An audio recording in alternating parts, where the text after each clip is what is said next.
बच्चों, जय हिंद।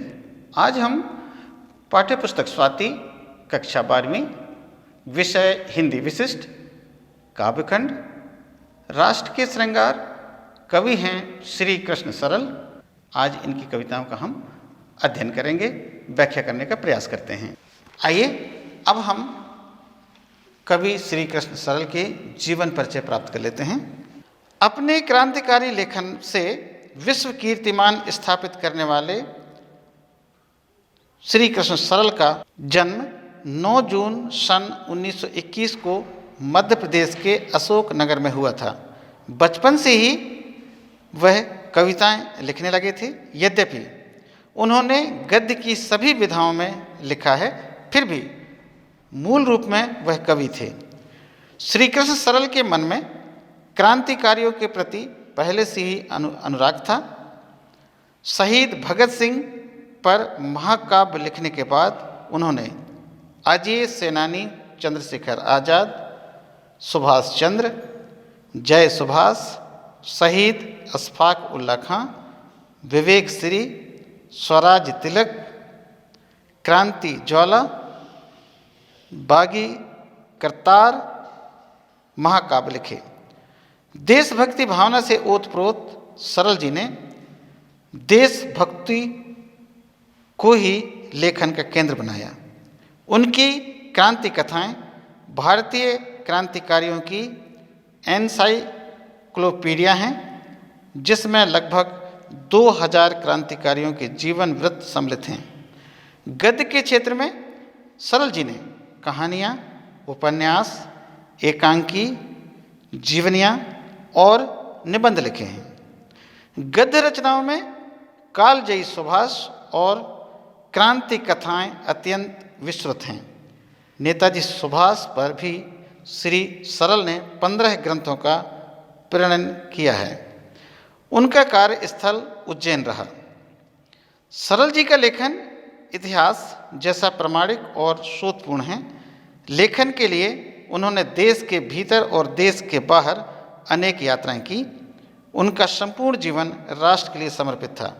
उन्होंने स्वयं लिखा है, कर्तव्य राष्ट्र के लिए समर्पित हों अपने, हो इसी दिशा में उत्प्रेरित चिंतन धारा, हर धड़कन में हो राष्ट्र, राष्ट्र हो सांसों में, हो राष्ट्र समर्पित मरण और जीवन सारा।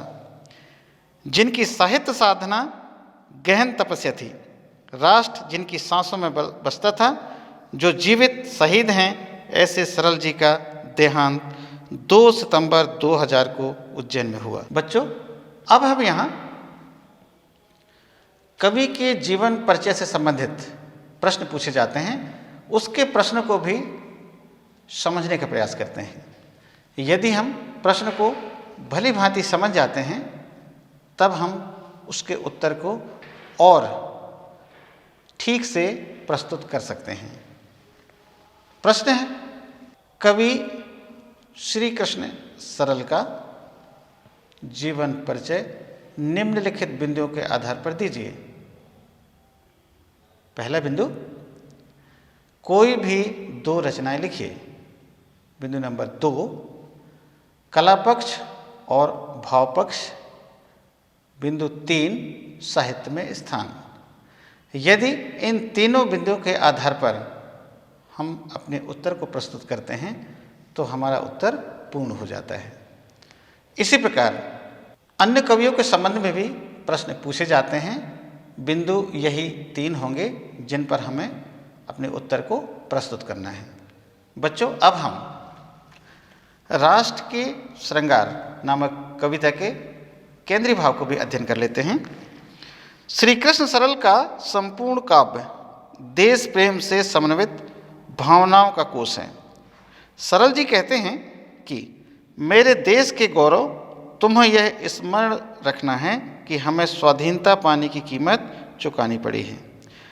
इस स्वतंत्रता की रक्षा का भार भी इस देश के निवासियों पर है। देश की संपूर्ण समृद्धि का भवन शहीदों के उत्सर्ग की नींव पर खड़ा है। देश की संस्कृति और देश की रक्षा का दायित्व हमारे ऊपर ही है। इसलिए हमें इस हेतु सदैव तत्पर और सजग रहना है। भाषा में ओज गुण की दीप्ति से समन्वित यह कविता राष्ट्र प्रेम और शौर्य भाव को एक साथ प्रकट करती है। प्रिय बच्चों, आइए अब हम राष्ट्र के श्रृंगार नामक कविता का व्याख्या करने का प्रयास करते हैं। व्याख्या करने के पूर्व वही प्रक्रिया, कुछ कठिन शब्दों के अर्थ को समझने का प्रयास करते हैं। श्रृंगार का अर्थ है यहाँ सजावट, लहू रक्त, चमन बगीचा, वतन देश, सौरभ, सौरभ का अर्थ यहाँ सुगंध है, सिलसिला शुरुआत प्रारंभ, उबलते यानी खोलना। आइए अब हम पांचों बिंदुओं को समझने का प्रयास करते हैं। वो 5 बिंदु हैं: संकेत, संदर्भ, प्रसंग, व्याख्या और काव्य सौंदर्य। प्रसंग में हमने पिछले पाठ का जब हम अध्ययन कर रहे थे तब हमने संकेत में क्या प्रदर्शित करना है इसकी भी हमने चर्चा किया है। संदर्भ को हम बार बार प्रयास कर रहे हैं समझाने का, इसे भी आप ध्यान देंगे। इसमें पाठ का नाम और कवि का नाम स्पष्ट रूप से आ जाए तो संदर्भ का उद्देश्य पूरा हो जाता है। प्रसंग पद के अनुरूप प्रसंग को प्रस्तुत करना है। यदि प्रसंग हमारा सारगर्भित है तो व्याख्या को समझने में और सुविधा हो जाती है। तो चलिए अब हम व्याख्या की ओर चलते हैं। राष्ट्र के श्रृंगार, मेरे देश के साकार सपनों, देश की स्वाधीनता पर आज तुम आने न देना। इन दोनों पंक्तियों की व्याख्या को समझने का प्रयास करते हैं हम। प्रस्तुत पंक्तियों में कवि देशवासियों को संबोधित करते हुए कहते हैं कि हे मेरे राष्ट्र के श्रृंगार और उसके सपनों को साकार करने वाले वीरों, तुम्हें इस देश की रक्षा करना है, अर्थात इस देश की स्वतंत्रता पर आँच नहीं आने देना है। जिन शहीदों के लहू से लहलहाया चमन अपना, उन वतन के लाड़नों की याद मुरझाने न देना, देश की स्वाधीनता पर आँच तुम आने न देना। इन पंक्तियों की व्याख्या करते हैं कि जिन शहीदों ने खुद को बलिदान देकर अपने लहू से इस स्वतंत्रता रूपी बगीचों को सींचकर लहलहाया है, उस वतन के वीर सपूतों के याद मुरझाने नहीं देना, अर्थात हमें स्वाधीनता पाने की कीमत चुकानी पड़ी है, इसलिए इस स्वतंत्रता की रक्षा का भार भी इस देश के निवासियों पर ही है। इस प्रकार देश की स्वतंत्रता पर आँच नहीं आने देना है। तुम ना समझो देश की स्वाधीनता यूं ही मिली है, हर कली इस बाग की कुछ खून पीकर ही खिली है। मस्त सौरभ में रूप या जो रंग फूलों को मिला है। इन पंक्तियों की व्याख्या करते हैं कि तुम इस स्वाधीनता को सस्ता समझने की भूल मत करना, यह हमें अनेक बलिदानों के बाद प्राप्त हुई है। इस स्वतंत्रता रूपी बाग की प्रत्येक कली मस्त सुगंध तथा फूलों का रूप रंग शहीदों के रक्त से सींचा गया है। यह शहीदों के उबलते खून का ही सिलसिला है। इस पंक्ति को समझने का हम प्रयास करते हैं। यह सब शहीदों के खौलते हुए रक्त के प्रभाव से प्रारंभ हुआ है। बिछ गए वे नींव में दीवार के नीचे खड़े हैं, महल अपने शहीदों की छातियों पर ही खड़े हैं। इन पंक्तियों के आशय को हम समझने का प्रयास करते हैं कि जिस प्रकार नींव का पत्थर स्वयं धरती पर दफन होकर अपने ऊपर सुंदर महल को आकार देता है, उसी प्रकार उन शहीदों ने अपने को देश की स्वतंत्रता के लिए बलिदान देकर तथा स्वयं नींव के पत्थर बनकर इस स्वतंत्रता रूपी महल को आकार तथा स्थायित्व प्रदान किया है। नींव के पत्थर तुम्हें सौगंध अपनी दे रहे हैं, जो धरोहर दी तुम्हें वह हाथ से जाने न देना, देश की स्वाधीनता पर आँच तुम आने न देना।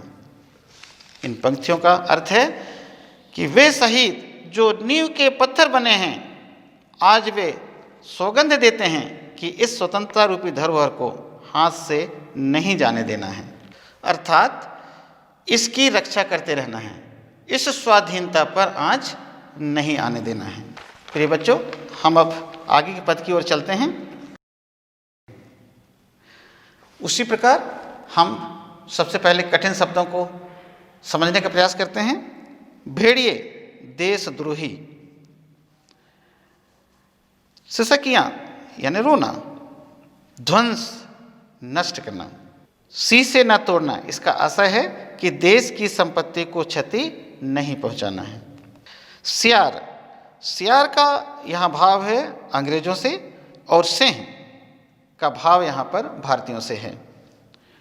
काल मृत्यु। तो आइए इस पद की हम व्याख्या करते हैं, लेकिन इसके पूर्व पद की हम काव्य सौंदर्य को भी समझ लेते हैं।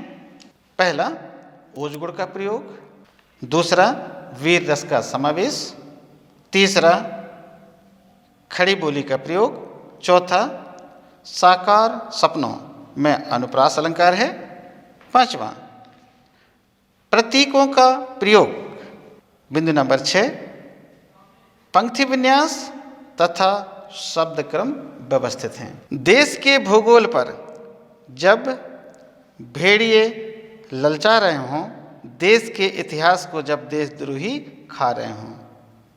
इन पंक्तियों का भाव समझते हैं कि राष्ट्र को संबोधित करते हुए कवि कहते हैं कि इस देश की भूमि को हड़पने के लिए भेड़िया अर्थात देश के शत्रु ललचा रहे हैं। देश के अंदर रहने वाले देशद्रोही देश के इतिहास से छेड़छाड़ कर उसे विनाश की ओर ले जा रहे हैं।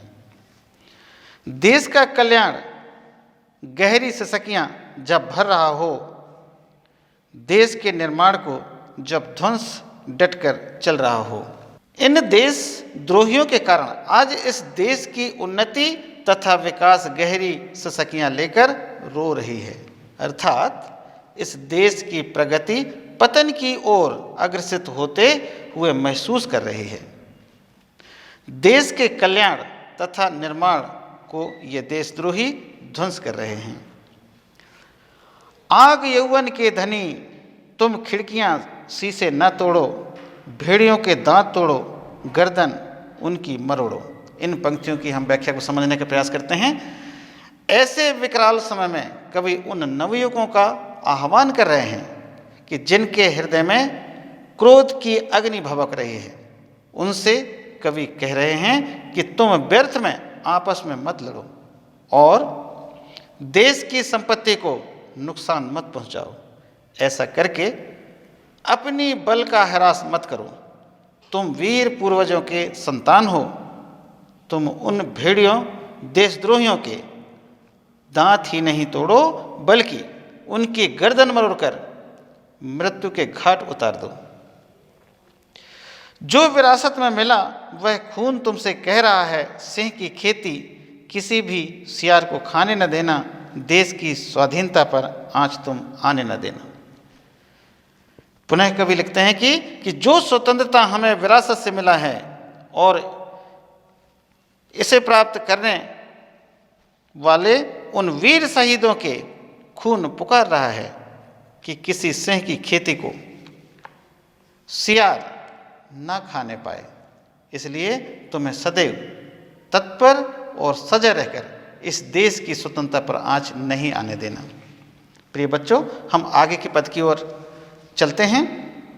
तुम युवक हो, काल को भी काल से दिखते रहे हो, देश का सौभाग्य अपने खून से लिखते रहे हो। इन पंक्तियों की हम अर्थ को समझने का प्रयास कर लेते हैं। ज्वाल अग्नि, भूचाल भूकंप, काली घटा विषम परिस्थितियां। आइए अब हम इनकी व्याख्या करते हैं। तुम युवक हो, काल को भी काल से दिखते रहे हो, देश का सौभाग्य अपने खून से लिखते रहे हो। इस पंक्ति का भाव समझते हैं। कवि देश के नवयुवकों को अपने पराक्रम तथा शौर्य से देश की तस्वीर बदलने के लिए आह्वान करते हैं कि हे युवक, तुम काल के भी काल हो, अर्थात तुमसे तो काल भी भयभीत रहता है। ज्वाल की भूचाल की साकार परिभाषा तुम ही हो, देश की समृद्धि की सबसे प्रबल आशा तुम ही हो। इस पंक्ति का भाव है कि तुम देश का सौभाग्य अपने रक्त से लिखते हो, अर्थात अपने बलिदानों से देश के भाग्य को सौभाग्य में बदल देते हो। ठान लोगे तुम अगर युग को नई तस्वीर दोगे, गर्जना से शत्रुओं के तुम कलेजे चीर दोगे। इन पंक्तियों का अर्थ है कि तुम अपनी वीरता से इस धरा पर अग्नि प्रज्वलित कर सकते हो और भूकंप ला सकते हो। देश को तुमसे ही समृद्धि की प्रबल आशा है। ठान लोगे तुम अगर युग को नई तस्वीर दोगे, गर्जना से शत्रुओं के तुम कलेजे चीर दोगे। इन पंक्तियों का आशय है कि यदि तुम अपने मन में ठान लोगे तो इस युग को नए युग के शुभारंभ में बदल सकते हो। तुम्हारी ललकार शत्रुओं के कलेजों को चीर कर रख देगी। दांव पर गौरव लगे तो शीश दे देना विहंस कर, देश के सम्मान पर काली घटा छाने न देना, देश की स्वाधीनता पर आँच तुम आने न देना। इन पंक्तियों के अर्थ को हम समझते हैं कि यदि तुम्हारे गौरव पर प्रश्न चिन्ह लगे तो हंसते हंसते अपने प्राणों का न्यौछावर कर देना।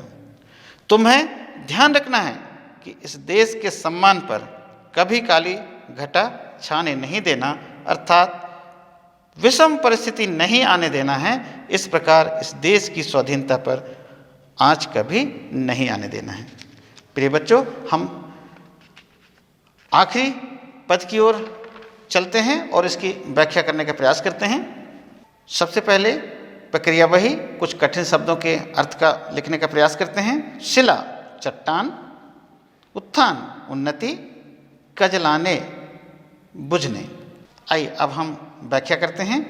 वह जवानी जो कि जीना और मरना जानती है, गर्भ में ज्वालामुखी के जो उतरना जानती है। प्रस्तुत पंक्तियों में कवि कहते हैं कि जवानी अत्यंत जोशीली और मूल्यवान है। वह जिस प्रकार वीरता से जीना जानती है, उसी प्रकार वीरता से मरना भी जानती है। वह ज्वालामुखी के अंदर बिना भय के प्रवेश कर जाती है, अर्थात विकराल और विषम परिस्थिति में भी अपनी वीरता प्रदर्शित करती है। बाहुओं के जोर से पर्वत जवानी ठेलती है, मौत के हैं खेल जितने भी जवानी खेलती है।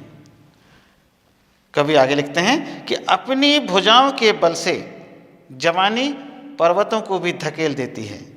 जितने भी खतरनाक खेल होते हैं उनको जवानी हंसते हंसते खेलती है। नाश को निर्माण के पथ पर जवानी मोड़ती है।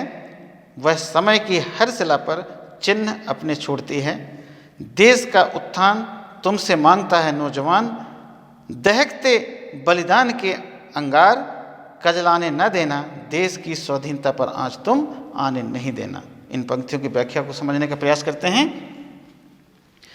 यह अपनी शक्ति और क्षमता से विनाश को भी निर्माण के पथ में ले जाती है।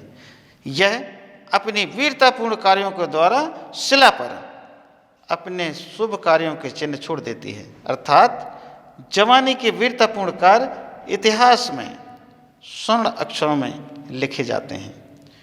कवि का पुनः उद्बोधन है कि हे नौजवानों, तुम्हारा यह देश तुमसे ही अपने उत्थान की आशा लगाए बैठा है, अतः तुम अपने बलिदान रूपी अंगारों को बुझने न देना, अर्थात अपने उत्सर्ग से देश की स्वाधीनता को बनाए रखना।